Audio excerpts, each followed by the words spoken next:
Chapter 2. This gospel Paul had resolved to preach as broadly, as simply as possible. He had set forth Christ and him crucified to all. He would not have their faith stand in his words or wisdom, but in God's power. But was he then not preaching a mystery? Was he not preaching the wisdom of God? Assuredly, this was a very profound mystery, one which the learned rabbis of the Jews and the Roman rulers of the earth were equally unable to penetrate, or they would not have crucified the King of men, the Lord of glory. It was a mystery which it required a divine light to reveal. Eye had not seen, ear had not heard, the things which God had prepared for them that love him. But God had revealed them by his Spirit. None can make us know God but the Spirit of God, even as none can know what is in a man but the spirit of man. And this spiritual revelation, the mere psychical or natural man does not receive.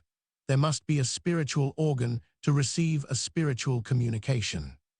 Here St. Paul touches the very heart of the Alexandrian teaching. Does he refute it? No. He adopts the very principle, nay, the very terms of it. You say there is a mystery to be known. Certainly. By the initiated. Certainly.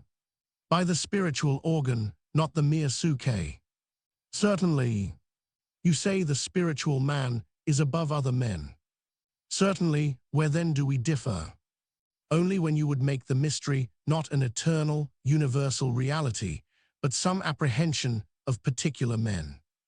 Only when you make the initiated a peculiar set of wise or spiritual men, and not those who are content to give up their wisdom, that they may be taught to see what is true for them and for all. Only when you make the spiritual organ not an open eye to receive God's light, which flows forth for all, but a peculiar organ in which peculiar men may glory. Only when the spiritual man, in fact, becomes the carnal, the natural, psychical man, for that he does become when he glorifies his individual soul, his separate wisdom above the wisdom, the divine wisdom which is for man. St. Paul applies the words, "Who hath known the mind of the Lord, that he might instruct him," to this case.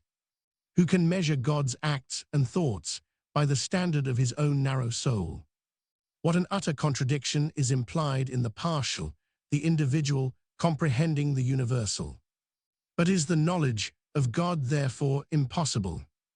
Has it been a dream of the Philo school, of all the philosophers with whom that school had sympathy, that they proposed this to themselves as the end of their seeking? No, he answers, we have the mind of Christ.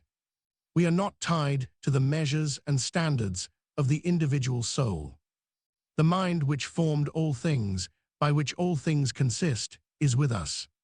Christ is in us. We may know him if we will give up ourselves. Chapter 3. He proceeds to strike a very hard blow at the Alexandrian conceit, even while he recognizes one of the Alexandrian distinctions. I have fed you, he says, with milk and not with meat. Oh, they exclaim, then you accept our division of the novices and the adepts, of those who must receive truth in sensual forms and those who can receive it in its pure essence. Stay a moment.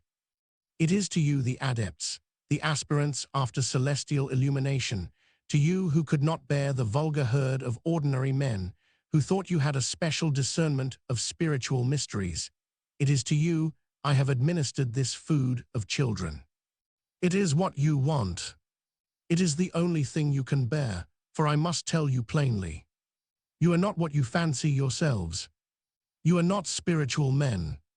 You are emphatically carnal men, for division is the sign of carnality.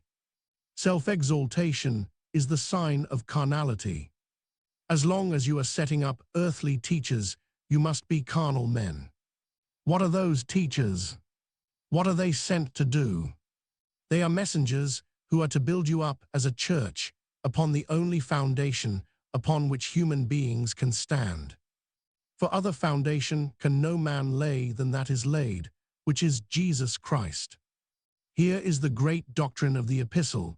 Here is the condemnation of Paulites, Apollocytes, Cephasites. Here is the justification of all three. Here is the ground of church unity. The foundation is laid. Christ is at the root of humanity. The preaching of Apollos, the preaching of Paul, can but declare things as they are, cannot change facts in the least. We may proclaim, it is our calling to proclaim, the great law and order of the universe. He or I may proclaim it best. God will judge of that.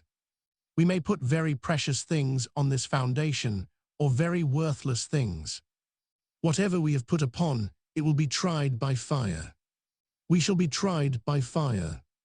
But the foundation will remain. And you will remain. For you, and not our notions, are the building which God is erecting on this foundation. You are the temple of God. If we defile that temple, God will destroy us. And therefore, if you have a right view of your own glory, you will give up glorying altogether in your wisdom and in your party leaders. All things are yours, life, death, things present, things to come, Apollos, Cephas, Paul, all nature, all men. For you are Christ's, and Christ is God's.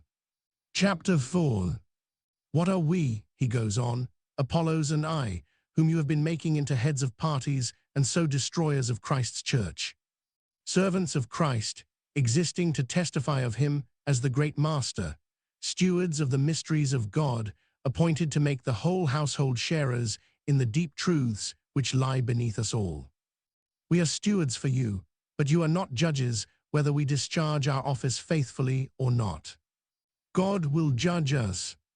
His light will burst in upon us, and that revelation will show what every one of us is and what he has been doing. You cannot judge us, we cannot judge ourselves. Our consciences may not reproach us with unfaithfulness, but that is not our justification. Give up therefore this miserable attempt to exercise a power which you are not endowed with, which is dividing you from each other, which is setting up each against the other. Here the apostle lays bare their deepest wound. He does it gently, lovingly, even with humor, but he cuts fearlessly. His ridicule wonderfully combines inward affection and outward courtesy with sharpness and severity. You Corinthians have become wise, great men, judges and kings. Would we could share your exaltation. Would we could sit with you on your high judgment throne. But that is not our vocation. We apostles must be God's outcast, the offscouring of the earth. This is what God has appointed for us. I sometimes think he means to use us as the Romans used the criminals in the amphitheater, whom they bring out when the best part of the amusement is over, merely that the wild beasts may devour them. St. Paul feels that he has said bitter words. Such a contrast between the self-conceited pupils and those whom they pretend to make their guides must have been felt by all of them who were not quite besotted with intellectual or spiritual pride. But he claims the right of a father to speak to his children, whatever other instructors they may have, that is his title. He does not want the dignity of a sophist or a leader, that he disclaims as inconsistent with the gospel he has preached, with the very existence of the church. The other he claims because he has preached the gospel, because the church has need of paternal government and cannot dispense with the most strict exercise of it.